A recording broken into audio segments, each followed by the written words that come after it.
Okay, LMTV Uganda program bajisa sitaba sonso mulawa no okaku wogisanga ku LMTV banange amole tina manyi nyo dane nga teweda ila lima igaga kamera mutsa salo lens abitama ne bamuyita the nectar ne mono teka ko virgin sina chenka kasa tujja kumala kulala musama tuyoke tugambe tumubuze tumugambe nti nchi abino chewo no musama yagala nga ali virgin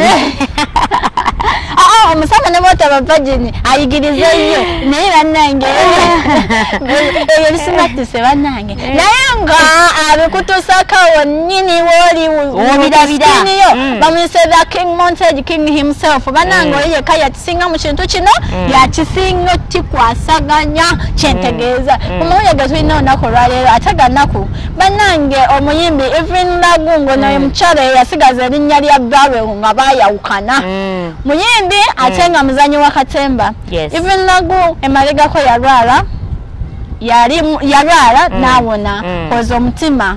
gwe gwali gumutawanya naye ate saza kakatera embeera yazzeemu okuba embi embeera yeetaaga kusabira yetaga kumusabira yetaga kumukamfatinga bannanga ali bubi era alabika Evelyn Lagungo omukyala ine eriiso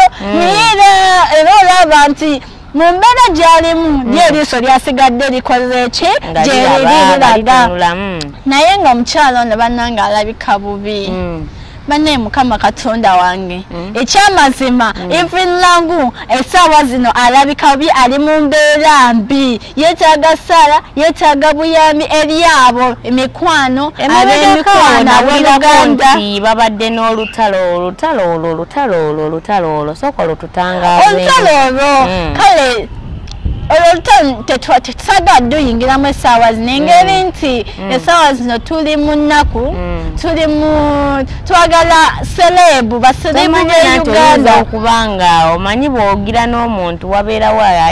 abasinze okunyiiga okitegeeza ebyo twekwasa nnyo Mukama Katonda tetubisuubira bamutwalako ewa Teddy Bugingo n'amusabira kusaala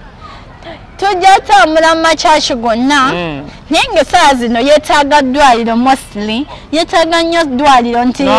obuyambi naye nga kyeneebazaako omugagga Doni Mugabi Anthony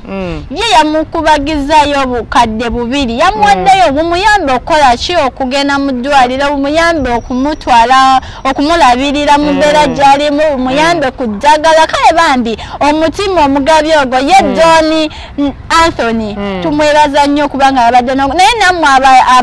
ab'emikwano nammwe abantu abalanga olina obuyambi ng'osobola olina helping hand olina helping heart byonna nkwegayiridde genda ewa mukyalani Evelyn Lagungo omuyambe mubambi ali mu mbeera mbi ate nga yeetaaga obuyambi yeetaaga esaala essaawa zino ali waka naye nga omanye emikwano gigera ne gimukyalirako ne gimulabako nga bano Zubairi family bagenda ne bamulabako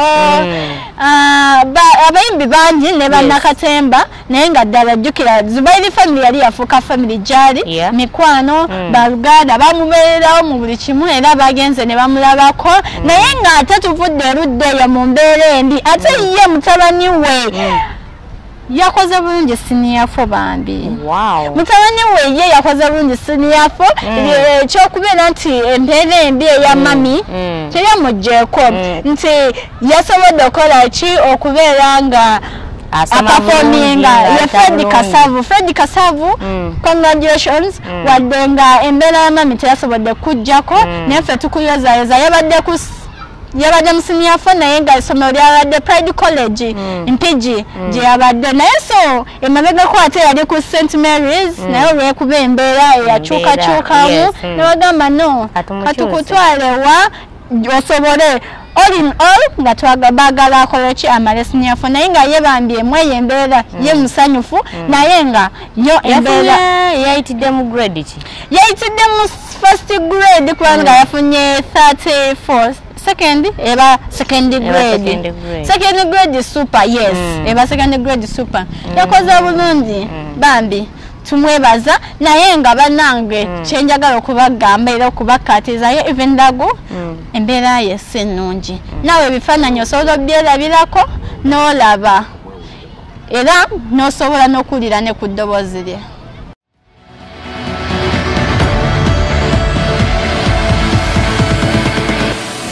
LMTV. Let's go fast.